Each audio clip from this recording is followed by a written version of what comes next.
Hello friends. आज हम करेंगे परम्यूटेशन एंड कॉम्बिनेशंस के कुछ प्रीवियस ईयर क्वेश्चंस।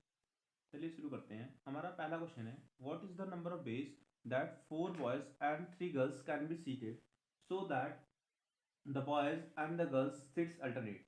यहाँ पे हम क्या करेंगे, सबसे पहले गर्ल्स को बैठा देते हैं मतलब उनको अरेंज कर देते हैं। कैसे अरेंज करेंगे? 3 गर्ल्स को हम डैश से अरेंज कर रहे हैं 3 फैक्टोरियल से।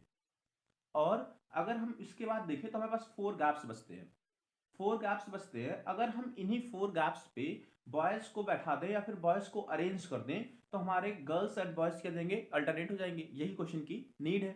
अगर हम गर्ल्स को 3 फैक्टोरियल से बैठा दिए और इन 4 प्लेसेस पे 4 फैक्टोरियल से बॉयज को अरेंज कर दें तो हमारा क्या हो जाएगा, 3 factorial into 4 factorial. 3 factorial is equal to 6 and 4 factorial is equal to 24। That is equal to 144। This is our answer. हम अपने नेक्स्ट क्वेश्चन की ओर बढ़ते हैं।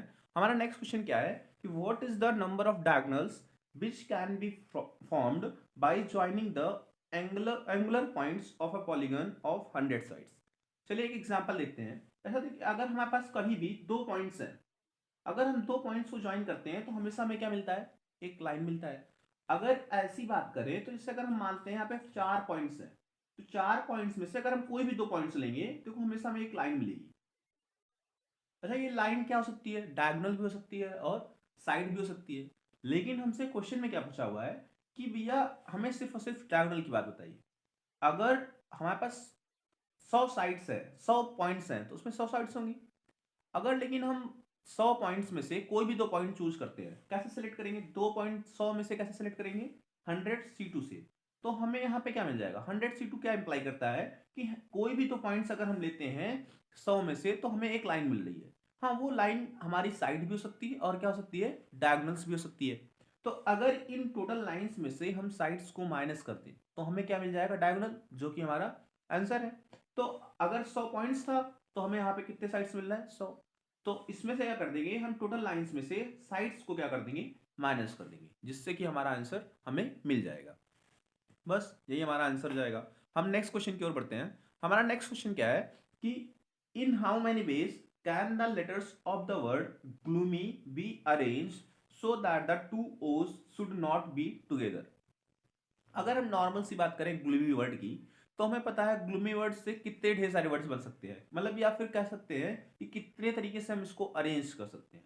तो यहाँ पे ग्लूमी वर्ड्स में कितने लेटर हैं, 6 लेटर है। अगर 6 लेटर है तो इसको हम कैसे अरेंज कर सकते हैं, 6 फैक्टोरियल से। बट हमें यहाँ पे दिख रहा है कि यहाँ पे एक वर्ड अलाइक है। कौन सा? ओ 2 बार आ रहा है, तो हम क्या कर देंगे, इसको 2 फैक्टोरियल से डिवाइड कर देंगे ताकि जो इसका रिपीटिशन हो रहा है वो हम हटा सकें। तो हमारे टोटल नंबर ऑफ वर्ड्स कितने आ गए हमारे, 6 फैक्टोरियल बाई 2 फैक्टोरियल।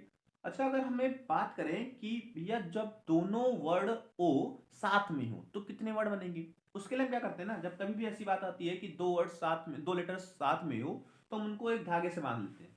धागे से बांध लेते हैं, इसका मतलब क्या हुआ, इसका मतलब कि उसको हम एक वर्ड मान लेते हैं। अगर हम उसको एक वर्ड मान लेते हैं तो आपके पास कितने वर्ड हो गए, 1 2 3 4 5, 5 वर्ड हो गए। इन 5 वर्ड को हम कैसे अरेंज कर सकते हैं, 5 फैक्टोरियल से। ये 5 वर्ड्स नहीं है, 6 वर्ड्स ही है, लेकिन हमने क्या कर दिया है, एक वर्ड को 2 वर्ड्स को एक 2 लेटर्स को एक लेटर मान लिया। इसी से हम क्या कहते हैं, यहाँ पे कितने हैं, 5 फैक्टोरियल से इसको हम अरेंज कर रहे हैं। ये बात कब हुई, जब सारे जो हमारे दोनों ओ हैं वो क्या हों, साथ में हो। क्या ये क्वेश्चन था? नहीं, ये तो हमसे क्वेश्चन में पूछा ही नहीं था। उसने क्या पूछा था, ऐसा बताओ कि ये दोनों ओ साथ में ना हो। तो हम क्या करें, हमारे पास टोटल नंबर ऑफ वर्ड्स है, उसमें से जब जब ओ साथ में आ रहा था उसको क्या कर दें, माइनस कर दें। तब ये हमारा क्या हो जाएगा कि जब दोनों ओस क्या हो, साथ में ना हो। ये हमारा आंसर हो जाएगा। क्या कर देंगे, टोटल नंबर ऑफ वर्ड्स में से जब दोनों वर्ड्स साथ में थे उनको क्या कर देंगे, माइनस कर देंगे। चलिए नेक्स्ट क्वेश्चन की ओर हम बढ़ते हैं। हमारा नेक्स्ट क्वेश्चन क्या है, a polygon has 44 diagonals, the number of its sides is. अगर हम 4 क्वेश्चन देखें तो ये क्या है, सेकंड क्वेश्चन का रेप्लिका है। देखो यहाँ पे भी हमसे क्या पूछा था कि यहाँ पे हमें 100 साइड्स दिए थे या 100 पॉइंट्स दिए थे जहां से हमसे डायगोनल्स पूछे थे।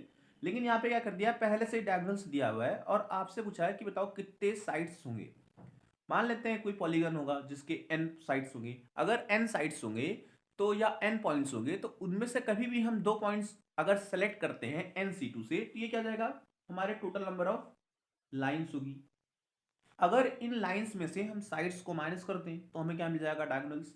अगर n पॉइंट्स हैं तो n साइड्स भी होंगी, जो हमें पता है। ये किसके बराबर होगा, डायगोनल्स के, जो कि हमें पहले से दिया हुआ है, किसके बराबर, 44 के।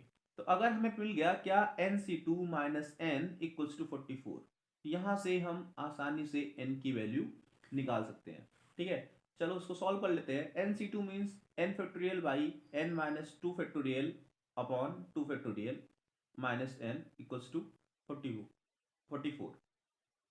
n minus 1 n minus 2 factorial by 2 factorial n minus 2 factorial equals to minus n equals to 44. This implies that n minus 1 by 2 minus n equals to 44. We can solve it here. n minus 2 minus n equals to 44. Then we can say that n square minus n minus 2n by 2 equals to 44. n square minus 3n equals to 88.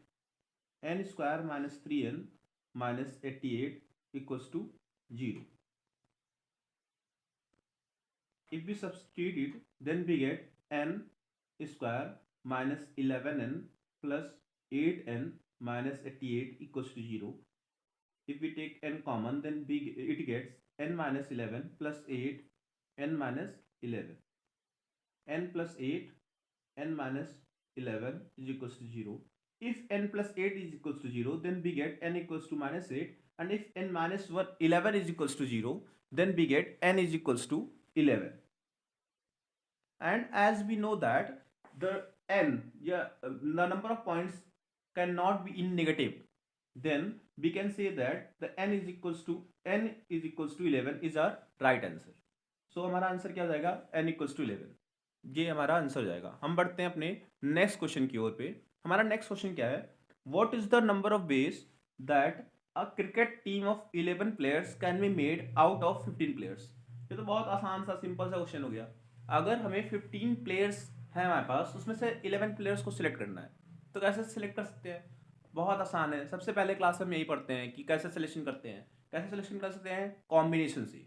मतलब हमारे पास 15 players हैं, उनमें से अगर हमें 11 players choose करने हैं, कैसे सेलेक्ट कर लेंगे, 15C11, this is our answer. ये तो सबसे आसान क्वेश्चन था हमारा। ठीक है, बस यहीं पे हमारा आज का सेशन खत्म होता है। अगर आपको किसी भी चैप्टर का प्रीवियस ईयर क्वेश्चन